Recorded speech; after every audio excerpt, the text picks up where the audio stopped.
Mister ladies நண்பர்கள் அனைவருக்கும் வணக்கம். சர்க்கரை வியாதி. இந்த சர்க்கரை வியாதின்னு சொன்ன உடனே இந்தியர்களுக்கு இதனுடைய பாதிப்பு அதிகம் அப்படிங்கிறது நமக்கு தெரியும். என்னென்ன உணவுகள் எடுத்துக்கிறது, இதற்கான உணவு முறைகளை தவிர என்னென்ன விஷயங்கள் எல்லாம் நம்ம டே டு டே லைஃப்ல ஃபாலோ பண்ணலாம், இந்த மாதிரி தொடர்ந்து நம்ம தேடிட்டே இருப்போம். பட் நம்ம அன்றாடம் எடுத்துக்கொள்ளக்கூடிய காய்கறிகள், இந்த காய்கறிகளை கொஞ்சம் கூடுதலா எடுத்துக்கிட்டாலே நம்மளால சர்க்கரையை கட்டுப்பாட்டுக்குள்ள கொண்டு வர முடியும். அந்த மாதிரி சர்க்கரை வியாதிக்காரங்க இந்த 7 காய்கறிகளை கொஞ்சம் கூடுதலா நீங்க உணவுல சேர்த்துக்கிட்டீங்க அப்படின்னா உங்களுடைய சர்க்கரை நல்லா கட்டுப்பாட்டுக்குள்ள வரதை பார்க்கலாம். ஒரு ப்ரீ டயபெட்டிக் கண்டிஷன்ல இருக்கேன் டாக்டர், எனக்கு டயபெட்டிக் வராம நான் எப்படி அவாய்ட் பண்ணணும்னு கேட்கறவங்களுக்கும் நான் சொல்லக்கூடிய இந்த 7 காய்கறிகளையும் வாரத்துல ஒரு முறை 2 முறையாவது நீங்க சேர்த்துக்கிட்டீங்க அப்படின்னாலே உங்களுடைய சர்க்கரை அதாவது ப்ரீ டயபெட்டிக்ல இருந்து டயபெட்டிக்கா மாறாம கன்வெர்ட் பண்ணிக்கலாம். அதே மாதிரி பிசிஓடி சம்பந்தமான பிரச்சனை இருக்கிறவங்களும் இந்த காய்கறிகளை நிறைய எடுத்துக்கிறது நல்லது. ஸோ முதல் காய்கறி என்ன அப்படின்னு பாத்தீங்கன்னா வெண்டைக்காய். நம்ம எல்லாருக்குமே தெரியும் வெண்டைக்காய் சர்க்கரை கட்டுப்பாட்டுக்குள்ள கொண்டு வரும் அப்படின்ட்டு. ஏன்னா இந்த வெண்டைக்காயில ஒரு வளவளப்பு தன்மை இருக்கும். அது உங்க குடல் பகுதியில ஒரு லேயர் மாதிரி ஃபார்ம் பண்ணும்போது நீங்க அதுக்கப்புறமா நல்ல ஒரு கார்போஹைட்ரேட் உணவை சாப்பிடுறீங்க. ஃபார் எக்ஸாம்பிள் ஒரு சாதத்தோட ஒரு வெண்டைக்காய் அந்த வளவளப்பு தன்மையோட இருக்கக்கூடிய ஒரு பொரியலா செஞ்சு சாப்பிடுறீங்க அப்படின்னா நீங்க வெண்டைக்காய் சாப்பிடும் போது அந்த சாதத்துல இருக்கக்கூடிய அதிகப்படியான கார்போஹைட்ரேட் உள்ள அப்சர்வ் பண்றதை இது குறைக்க ஆரம்பிக்கும்.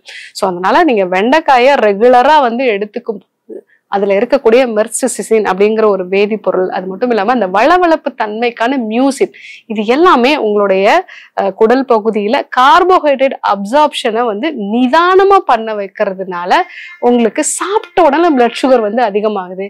HbA1c எனக்கு குறையவே இல்லைன்னு சொல்றவங்க வாரத்துல ஒரு 3 நாளாவது வெண்டைக்காய அந்த வளவளப்பு தன்மை குறையாம நீங்க சமைச்சு சாப்பிடணும். ஸோ அந்த மாதிரி சாப்பிடும்போது உங்களுடைய சர்க்கரை கட்டுப்பாட்டுக்குள்ள வரதை பார்க்கலாம். அடுத்ததா கொத்தவரங்காய்.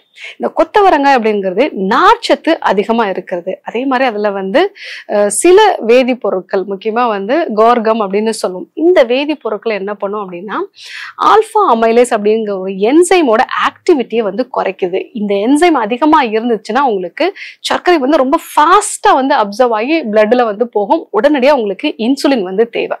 ஸோ இந்த கொத்தவரங்காயை நீங்க சின்ன சின்னதா நறுக்கிட்டு அதை வேக வச்சு அது கூட நீங்க தேங்காய் துருவல் சேர்த்து சாப்பிடலாம்.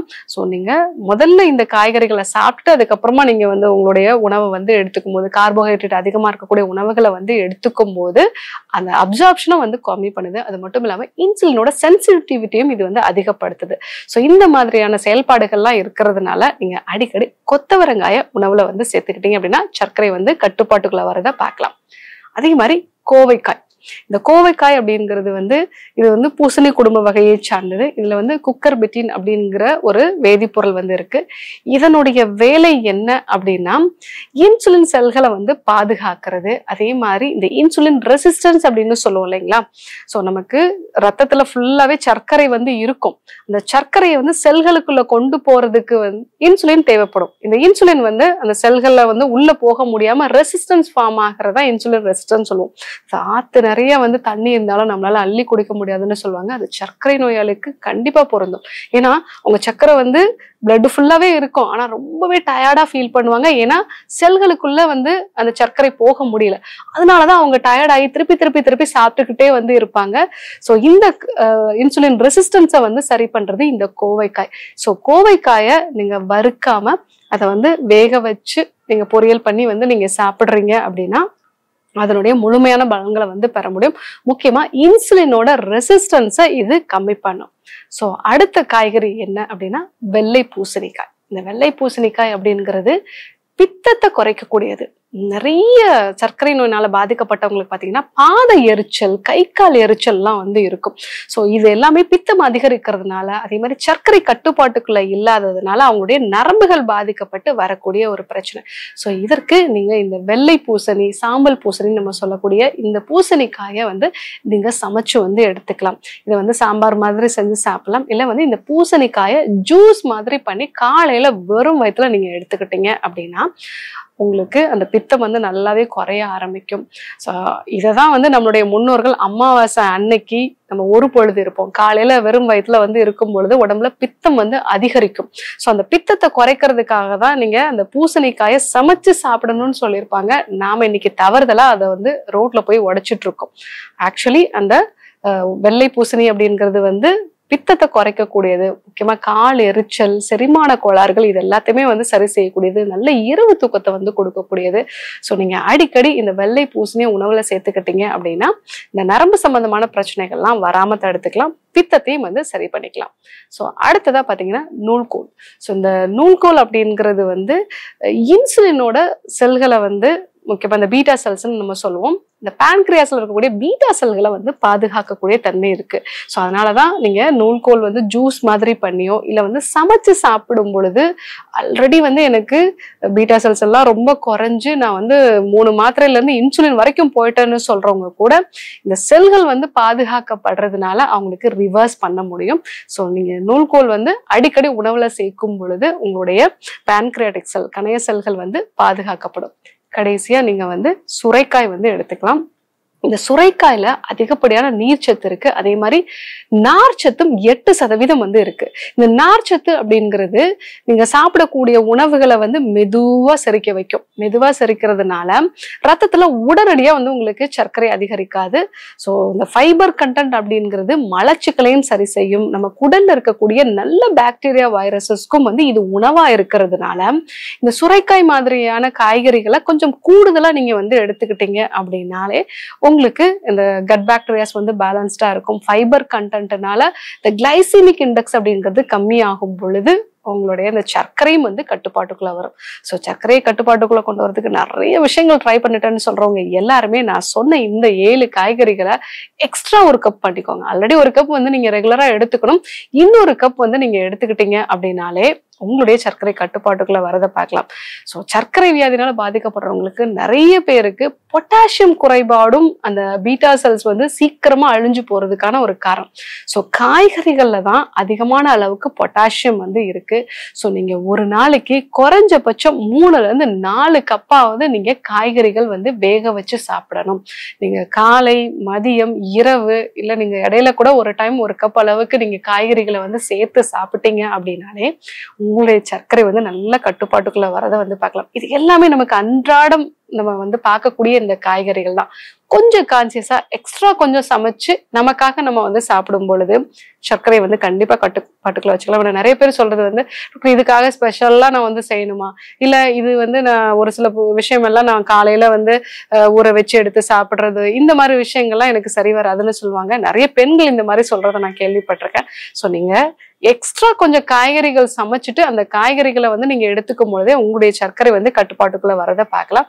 இப்ப 6 காய்கறிகள் பார்த்தோம். 7வதா சுண்டைக்காய். இந்த சுண்டைக்காய்னு சொன்னோம்னா நம்ம எல்லாருக்கும் அதனுடைய கசப்பு சுவை தான் வந்து தெரியும்.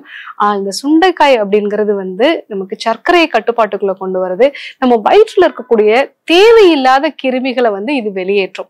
நிறைய இன்றைக்கு பாத்தீங்க அப்படின்னா யங்ஸ்டர்ஸா இருக்கட்டும், பிசிஓடினால பாதிக்கப்படக்கூடிய நபர்களா இருக்கட்டும், அதே மாதிரி சர்க்கரை வியாதினால பாதிக்கப்படக்கூடிய நபர்களுக்கு கட் பாக்டீரியா இம்பேலன்ஸா இருக்கதான் முக்கியமான காரணமா வந்து இருக்கு. ஏன்னா நம்ம வந்து நிறைய ப்ரிசர்வேட்டிவ் சேர்ந்த பொருட்கள், நம்ம ஹோட்டல் ஃபுட்டு வந்து சாப்பிடுறது, இல்ல பேக்ட் ஐட்டம்லாம் வந்து சாப்பிடுறது, இதனால வந்து என்ன ஆகுதுன்னா நம்ம கட் பாக்டீரியாஸ் வந்து இம்பேலன்ஸ் ஆகுது. ஸோ இந்த கட் பாக்டீரியாவை பேலன்ஸ் பண்ணக்கூடியது இந்த சுண்டைக்காய். இந்த சுண்டைக்காயில நார்ச்சத்தும் வந்து அதிகமா இருக்கு. அதே மாதிரி வந்து கசப்பு சுவை இருக்கக்கூடிய பொருட்கள் எல்லாமே சர்க்கரையும் வந்து கட்டுப்பாட்டுக்குள்ள வந்து கொண்டு வரும். இந்த சுண்டைக்காயை எப்படி சமைச்சு சாப்பிடுறது அப்படின்னா, அதை நீங்க நல்லா கழுவிட்டு லைட்டா இடிச்சுட்டு அது கூட பருப்பு சேர்த்து நீங்க கூட்டு மாதிரி வந்து பண்ணி சாப்பிடலாம். ஸோ அந்த மாதிரி வாரத்துல ஒரு வாட்டியாவது நீங்க சாப்பிடும் போது உங்க குடல்ல நல்ல கிருமிகள் வந்து உருவாக ஆரம்பிக்கும்.